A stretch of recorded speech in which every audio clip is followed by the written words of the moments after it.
Hari ini Sabtu 1 Juli 2023 menjadi hari terakhir ancaman yang dilayangkan oleh kelompok kriminal bersenjata pimpinan Egyanus Kogoya untuk melukai pilot Susi Air yang disandranya.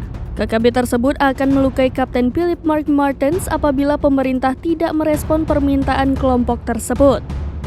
Diketahui permintaan Egyanus Kogoya dan kelompoknya meminta memisahkan diri dari Indonesia atau merdeka dan senjata dalam proses pembebasan sang pilot.